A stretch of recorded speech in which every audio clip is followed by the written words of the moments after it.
She walked out with the grace of a blade being drawn from its sheath. Tall, slender, skin like silvery gray, smooth but not perfect. More like something molded under pressure than grown naturally. Her ears, long and arched backward like metallic leaves, moved as if testing the air. Veyr, without a doubt. Ethan recognized the skeletal structure from the briefings. Each step she took seemed to calculate every centimeter of the floor, and even the smallest movement of her arms contained strength. He felt a shiver that did not come from the cold of the hangar, but from the awareness that he was facing something extraordinarily dangerous and impressive at the same time. Propaganda broadcasts always made them appear monstrous, less human. This one seemed human enough to provoke uncomfortable recognition and alien enough to keep his hand near the shock pistol. Her attention seemed to measure every fraction of a second, and her black eyes contained enough depth to make Ethan feel vulnerable for no reason. There was intelligence, curiosity, and a trace of challenge that only heightened the tension in the stagnant air of the hangar. He realized that Selena was not merely a war compensation piece. She was someone capable of turning the game at any moment, and that was simultaneously exciting and threatening. She looked around, sniffed the air once, and fixed her black eyes on him. "Are you the human?" she asked with a precise, curious accent, as if tasting the language. Ethan blinked. "Depends. Are you the new coffee machine? Unlikely. I converse better." The phrase carried a slight irony, almost disdainful, but there was sincerity in the way she pronounced each syllable. Ethan noticed that every gesture of hers had purpose, from the subtle movement of her fingers to the way she tilted her head to analyze him. The air seemed denser around her, charged with electricity and something he still could not name. The messenger cleared his throat, interrupting the moment with bureaucratic urgency. "Her genetic leash is already encoded to your command profile, sir. Fully compatible, legally authorized. You are now her custodian. Status, war compensation, class 4. Selena raised an elegantly curved eyebrow. Her eyes, shining like polished obsidian, assessed the messenger with mild disdain. Humans really know how to turn slavery into a tax deduction. "Be grateful," Ethan said, trying not to smile. "You could have been delivered to General Mathesy. He would have made you a lampshade. I would have set the lampshade on fire." Definitely smarter than the last lampshade. A short smile formed on Ethan's lips, but his eyes remained alert, measuring every reaction of hers. He realized that Selena's humor was both weapon and shield, and any underestimation would be dangerous. The messenger made an uncomfortable noise and fled the hangar as if he owed money to someone. The sound of his jacket zipper echoed as he disappeared, leaving only the metallic echo of the hangar and the distant sound of the android trying to balance itself. Ethan exhaled, still analyzing Selena with caution and fascination. She did not need to move to dominate the space. Just being there already altered the dynamics of the place. They walked together through the outpost. Ethan led. Selena glided. It was a low-budget military hub on a terraformed moon that had once been 80% ammonia swamp, now 70% dust and 30% governmental lies. Each room carried signs of extreme improvisation. Panels patched with metallic tape, lights blinking in irregular patterns, and exposed ducts creaking as if complaining about the weight of unstable gravity. Selena observed every detail with almost clinical attention, assessing risks and opportunities in every corner of the place. Ethan felt that even without words, they were measuring the compatibility of the mission and survival together. "This is the command center," Ethan said, pointing to a room where a cracked map flickered between solar systems and someone's personal screensaver of dancing cats. "And there is the sleep module mine. Yours is down the hall. I suppose you do not snore." "I suppose you do." She shot him a look. The ironic tone hung in the air, bringing levity to the heavy atmosphere of the outpost. Every gesture of hers exuded precision and curiosity, and Ethan realized he needed to be alert not only to physical dangers, but to her sharp intelligence. The tension between them was palpable, but there was also a strange sense of emerging partnership. "You know, for a fully compatible war compensation asset, you talk too much." "I was created to be resilient, and sarcastic, apparently." The remark made Ethan laugh inwardly, but he kept a serious facade. He realized that Selena was both a challenge and an opportunity, a test of patience and trust he was not yet sure he was ready to fully face. She studied every reaction of his, every hesitation, every measure of control he tried to impose. He tried not to like her. He failed within an hour.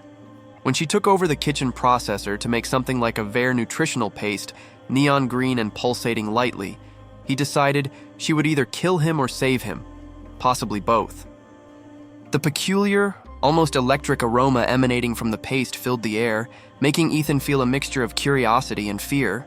He realized that every action of Selena was loaded with intention and effect, and that the daily routine would become a proving ground for both.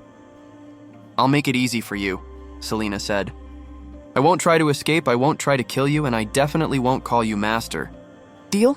He raised the fork and offered her a bite. "Deal, but only if you do the dishes." "Then yes, we'll be at war again." The informal proposal brought unexpected relief. The tension of the hangar seemed to dissolve into small gestures of coexistence. Ethan realized that, even in the middle of an absurd situation, they were beginning to build trust, or at least a kind of tactical truce. He smiled. The war was over. The story was just beginning. The sensation of ending and restarting coexisted strangely, as if every future step depended on the ability of both to navigate between danger and partnership. Ethan felt that Selena would be more than a survivor. She would be a catalyst of change inside the outpost and probably inside him. The next morning at Outpost 7K, Kayla began, as always, with a gentle explosion. The sound echoed down the utility corridor like a metal drum full of regrets, reverberating almost musically against the metallic walls. Ethan Veyr groaned, rolled off the sleep module, which floated half a meter off the ground due to a gravity glitch, and fell into an improvised sprawl on the floor. The small vibrations made poorly secured ducts tremble, and a scent of burnt ozone filled the air. He felt every muscle protest and a pang of anticipation for the chaotic routine awaiting him. The lights blinked reluctantly, casting greenish-gray tones on the walls, resembling the color of alien vomit that had gone to art school. Ethan blinked, trying to decipher patterns in the lighting that stubbornly remained inconsistent. Every shadow seemed to play hide-and-seek, creating almost humanoid shapes that disappeared when he looked away. He took a deep breath, feeling the strange familiarity of chaos become a sort of comfort, almost like a tortuous routine. But his routine. "Computer," Ethan murmured, rubbing his eye. Status report. Gravitational field at 87%. Kitchen processor offline. Explosion detected in section C4. Please do not alarm. Unless your name is Ethan Veyr. Then yes, alarm. The AI's words seemed to float with calculated humor, mixing sarcasm and warning as if challenging Ethan to maintain control of the situation. He felt the weight of responsibility increase, realizing that even the technology in the outpost had its own personality. He sighed. Why does the AI hate me? Each alert, each phrase carried a mix of threat and irony. Ethan could not help but feel like a character in an improvised theater, where every element, human or machine, had its own agenda. He wondered if, on some level, Kayla was observing every expression of his, recording every failure and reaction. The war was over, but the daily battle for survival began again with each dawn. Kayla passed down the corridor with a mischievous smile, holding a burnt air filtration capacitor. "Good morning," she said softly. "I fixed the filtration system." The gleam in her black eyes indicated almost childish satisfaction with the controlled chaos she caused and corrected. Ethan realized that the little alien carried a peculiar, challenging sense of humor, and that somehow it kept him alert and curious. Ethan looked at the smoking panel behind her. "You blew up the filtration system." She raised the capacitor with an innocent air. "Semantics." The light tone masked a sharp intelligence.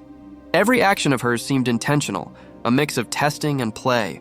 He realized that Kayla's presence transformed routine tasks into exercises of improvisation and patience, demanding creativity and tolerance from him. Fixing something for the Veyr meant redirecting energy through alternate conduits using any available piece, even the emergency coffee unit, which Ethan didn't even know existed, now regulating the refrigerant flow. Every adjustment seemed to challenge him to think outside the conventional, while Kayla worked with almost artistic precision. Ethan began to see patterns and logic behind the chaos, appreciating the ingenuity of his alien companion. "I was informed that we needed better airflow," Kayla explained, following him back to the kitchen, where the only surviving appliance was a dented hot plate and a Veyr nutrient paste. She spoke in an almost didactic tone, as if training Ethan, not just performing tasks. Their interaction was becoming increasingly dynamic, a mix of camaraderie, provocation, and mutual adaptation. She sipped with a solemn expression and remarked, "You look like a dehydrated cactus." "That's because I'm without coffee and without emotional stability. Do humans normally combine those two things?" Kayla asked, raising her eyebrows. Ethan could not help but laugh. He began to realize that despite the chaos, the outpost was becoming more human with her presence. Every interaction turned into learning and connection. Ethan gave her a look. "We are a fragile species, held together by caffeine and denial." Kayla sat on the counter, legs swinging, examining the schematics he had left open on the tablet.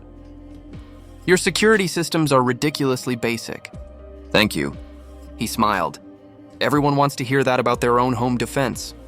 The humor between them made the environment less oppressive and more of a strategic partnership ground, where small challenges became shared lessons.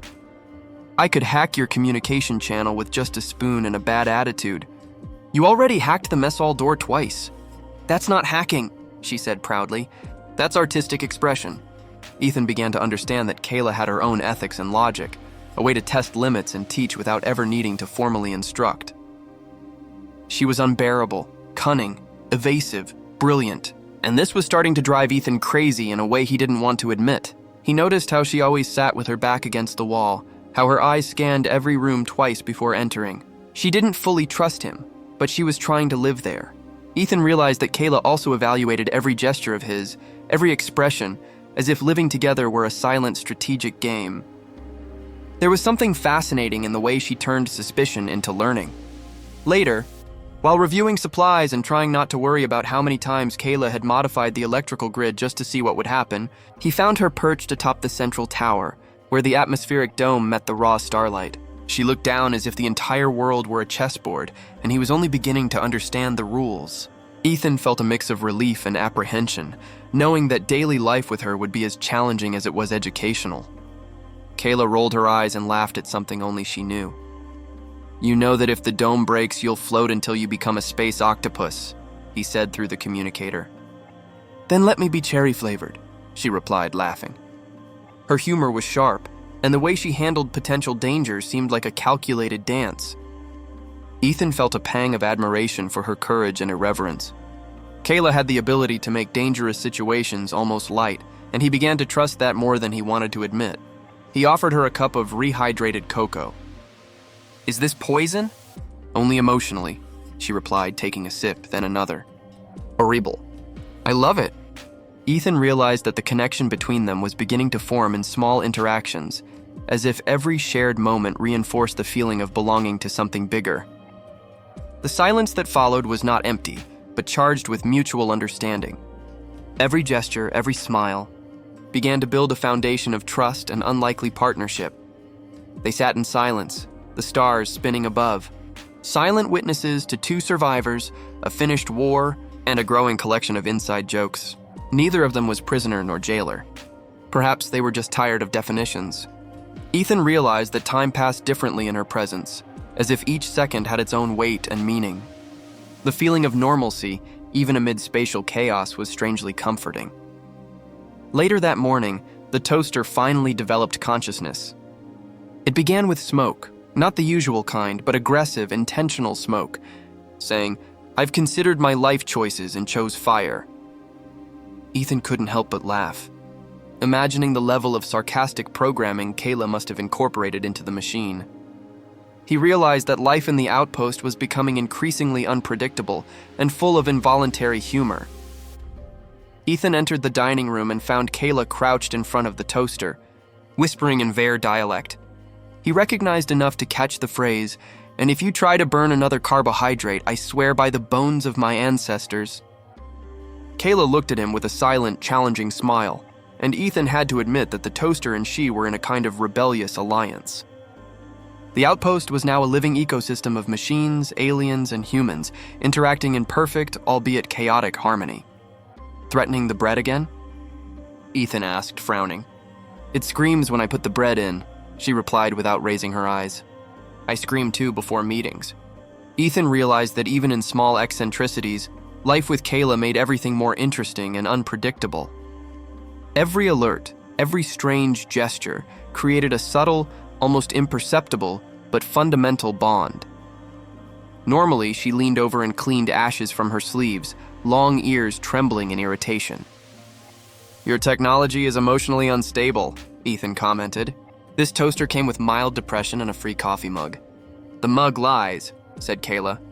He laughed, realizing that their sense of humor, mixed with the outpost's strangeness, was the glue that kept all the elements functioning in delicate balance. After turning off the toaster and carefully placing it in the air compartment for observation, they moved on to diagnostic maintenance. The outpost began to exhibit mood changes, fluctuating temperature gradients, disorderly lighting, and a central AI that presented itself with sarcasm. "Greetings, humans. How may I disappoint you today?" Kayla dove into the diagnostic console with curiosity, each touch showing skill and familiarity with the environment that Ethan was still learning to master. Their routine was becoming a dance of improvisation and partnership. Kayla, always curious about failures, immersed herself in the diagnostic console with sparkling black eyes. "Your systems are collapsing, she said. "That bad?" Ethan asked. "Every time you breathe, it tries to launch escape pods." They laughed, realizing that daily life in the outpost was a mix of technical challenge, humor, and silent trust. Every mistake became a lesson, every failure an opportunity for connection. They spent the next 2 hours inside the access shaft beneath the communication matrix, redoing cooling conduits and debating whether Earth music counted as noise pollution. Kayla voted yes. Ethan argued that they hadn't heard real jazz yet. She then played an entire Veyr opera on resonant whale bones. He surrendered. The corridor echoed with alien resonance, turning the space into a small, improvised acoustic theater. Every adjustment she made had almost obsessive precision, and he began to admire her ingenuity in ways he hadn't expected. "How was the day the war ended?" she asked suddenly, her voice echoing down the corridor as she adjusted a fiber optic conduit. "I was covered in mud, missing 2 teeth, sitting atop a collapsed floating tank," he replied.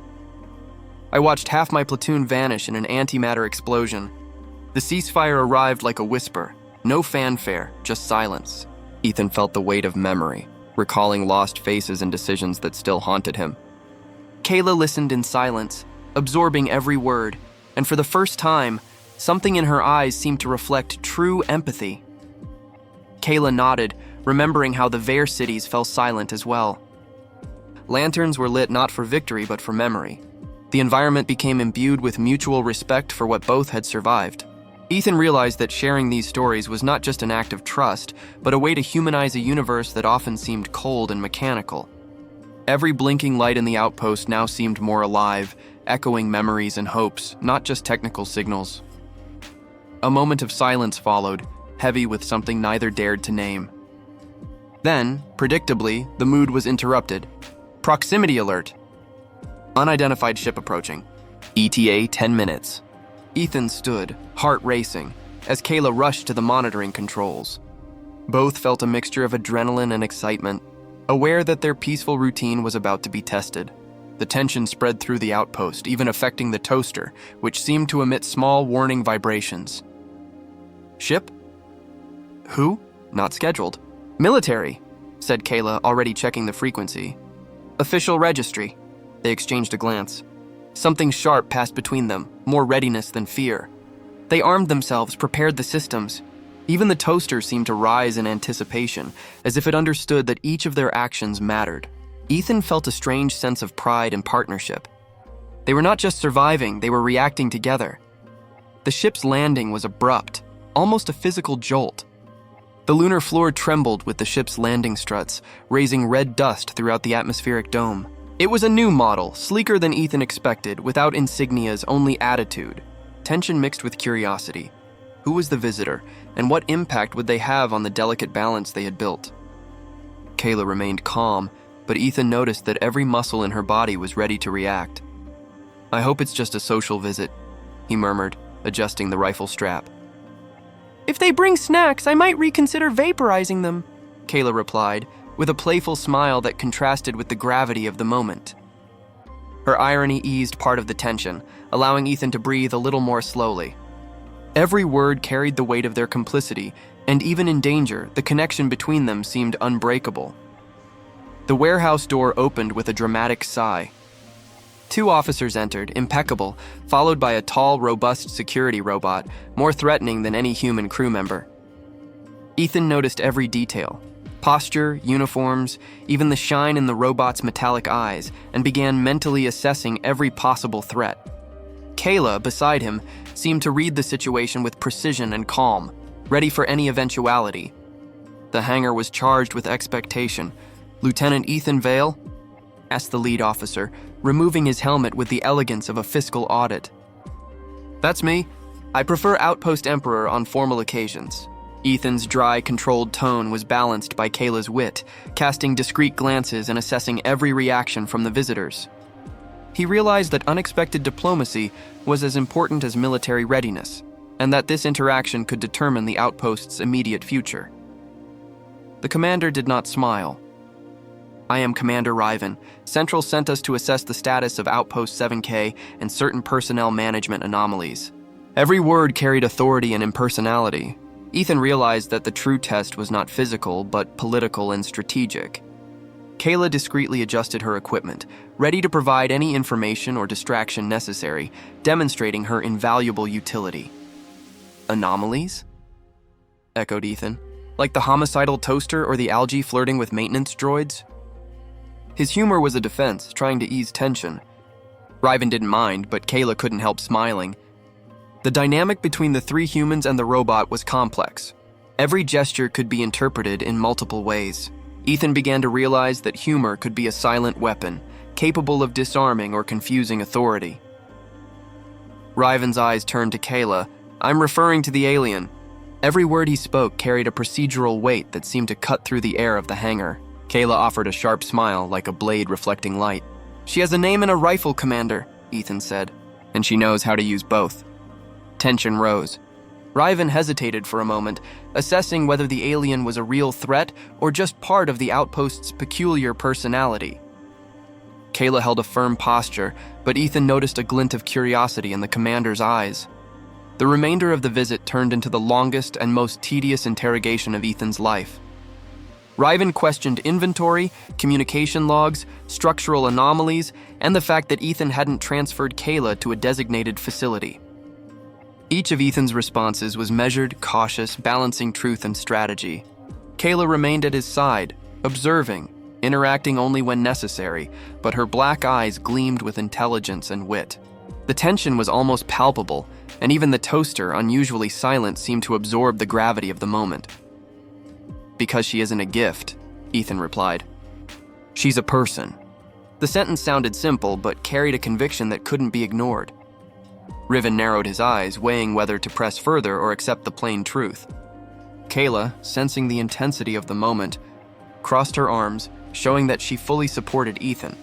The outpost, its systems humming and lights flickering, now seemed more alive than ever, as if it understood the importance of that dialogue. At some point, Kayla left the room, leaving the silence sharper than any argument. Each step of hers echoed, reminding Ethan of the singularity of her presence. He stood firm, but felt the weight of responsibility and the quiet camaraderie growing between them. The space seemed to breathe around them, as if the entire outpost were attentive, witnessing the evolution of that unlikely relationship. Ethan realized that in that moment, both were redefining the meaning of home and partnership in the void of space.